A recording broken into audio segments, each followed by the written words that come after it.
told a story in front of people before. Thank you, thank you. Friend. Feels good to be out tonight, right? Doesn't it? So it was 36 years ago. The roaring 80s, right? I raised my hand to go to the bathroom. And it's Catholic school. You have to raise your hand to do anything, right?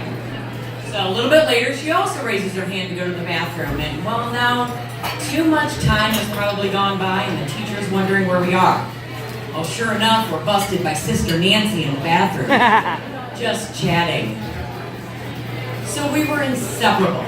And not that it matters, but my best friend is African American. Trust me, it's relevant. It's 1982, and she wore the cutest little braids all around her hair. You know, the little plastic butterfly barrettes. You guys know what I'm talking about? Alright, so we're at her house one day, and I asked her mom if she could take the braids out so I could see what her hair underneath looks like. Now remember, I'm 6 years old, and her mom agrees to take the braids out, and her afro is so huge that I immediately start crying. Please put it back! Put it back! So we get a little older and not much wiser. All in all, we were only in school together for about 4 years, okay? And it's 8th grade, or last year in school together. And somebody at that parochial school thought it was a good idea for the two of us to be the ones to put up and take down the American flag every day. Now, what should have been about a 10-minute job usually took about twice as long. You know, just chatting. Well, I have to say that we are sorry, America, because I am certain that flag hit the ground. We may have even rested it there. It was probably the only time in our lives that we said nothing to no one. So we get a little older, not much wiser, and now we're full of attitudes. It's high school, right? We know it all. Now, she's pretty popular at her high school and goes to just about every fancy dance there is. Now, I'm pretty certain that her parents probably spent a fortune on hairstylists, but sure enough, the day of the dance, she would call me crying to come over and help her fix her hair, which is ironic because her hair used to make me cry. So, high school is full of shenanigans, and now that I'm a mom, I probably shouldn't talk about it too much. But this next one's my favorite. So, we're out past curfew. It's gotta be probably about 12:30 at night, and we're coming back to my house for a sleepover. And we get near the driveway, and we see her mom's car is there. What is her mom doing there? We're busted, right? Now you gotta remember, both of our moms and our Catholic education have instilled the fear of God in us. We're scared, like really scared. We drive around for the next 20 minutes to get our stories straight, okay? I mean, it's necessary. So we get back home, we go creeping in the house, we hear this really loud music coming from downstairs. We're tiptoeing down, so nervous, right? And we find our moms drunk. I'm not talking just a little drunk, they're wasted, having an absolute blast together, and have no idea we are out past curfew. We realize we totally got away with it. And now it's all we can do to get away from our mothers, because they want to like hang out with us, and we're teenagers and we don't, right? So we get a little older, not much wiser, full of attitude, and now we can legally drink. Alright, so she's in college on the East Coast now, and I go out to visit her. So thanks to our dads, we have a hotel room in Manhattan.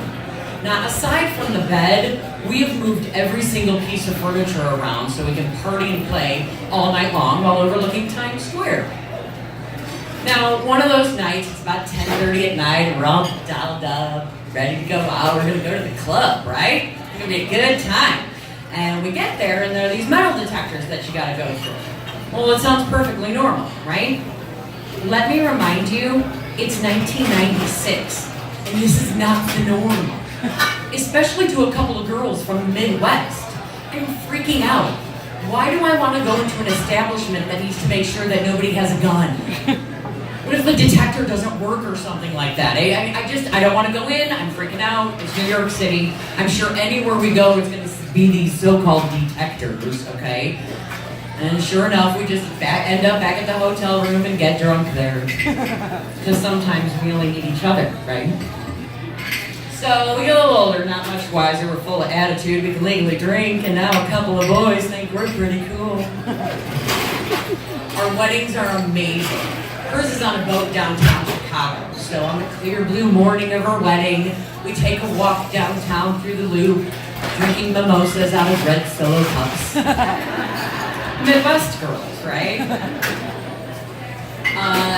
I ignore my soon-to-be husband because of, my maid of honor duties, which I failed miserably at. Now, in contrast, she sings at my wedding. She's got a singing voice that is amazing. We all wish we had, right? Her speech was also an unforgettable speech. Well, actually, it was forgettable. It was 12 years ago, and the video's long lost. But it was great. I'm sure it was absolutely great. So we get a little older, not much wiser, we're full of attitude. A couple of boys think we're pretty cool, and now we procreate. Babies, right? So she has her daughter first, and when I have mine, we call her Nurse TT, because she knows everything. You can ask her any question, and she's going to give you the answer. Probably could have been a line of bull, but when it comes out of her mouth, you hang on end and you just believe her, right? As our kids grew up, we also forced them to become best friends, and it worked, which is great.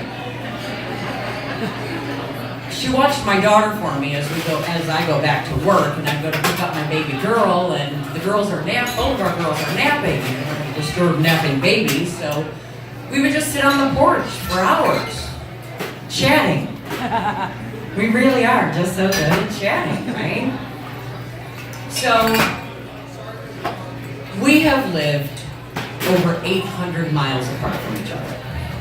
We have lived 3 miles apart from each other. And today we're right about 70 miles. Our memories are unforgettable, weird, tragic. The adjectives could go on and on. But most importantly, the memories are ours. Well, and now a little bit of yours tonight, too. But most importantly, my best friend has taught me what is most important in life and how to live your very best life. She is everything to me, and I love her for every single moment that she has given me. Ladies and gentlemen, I'd like to introduce to you my best friend, Tiffany DeRosier.